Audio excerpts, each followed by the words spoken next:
La vittoria schiacciante dei sì, 98,1%, decine di migliaia di veneti che sono andati a votare, 2.400.000 veneti. Pensate quante persone ieri, anche sotto la pioggia, sono andati a dire di sì all'autonomia e a dire di sì al governatore del Veneto, Luca Zaia.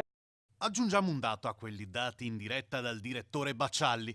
Lo facciamo ringraziandovi 1.421.367 volte, esattamente il numero di telespettatori che è rimasto incollato davanti al televisore per le lunghe dirette sul referendum sull'autonomia del Veneto. Quasi 1,5 milioni di veneti che tra domenica e lunedì ha seguito passo dopo passo l'esito di questa consultazione popolare. Un dato che conferma quanto sia stato importante il voto per questa regione. Presidente, allora intanto le consegno la bandiera del Leone, mi sembra giusto oggi. Ciao, mi metto in piedi, grazie, grazie. Lei lo sa che questa ha 1100 anni di storia, è l'unica bandiera che ha la parola pace al suo interno e poi dicono che non dobbiamo esporla nei palazzi. Noi la esponiamo. No, ma che noi facciamo molto di più, vedrà. Grazie. Faremo molto di più, questa è la rassicurazione del governatore Zaia. In queste ore è arrivata l'apertura del premier Gentiloni sulla trattativa che riguarda l'autonomia.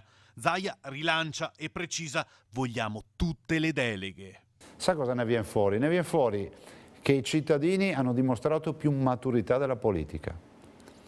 I cittadini hanno dimostrato di lasciare per un attimo perdere le proprie idee, le proprie indicazioni dei partiti e di dire: oggi non ci vado perché sono un esponente di destra, di su, di giù, di sinistra, della Lega o quant'altro, ma ci vado soprattutto perché sono un cittadino di questa terra, sono un veneto, sono una veneta, sono un nuovo veneto, una nuova veneta.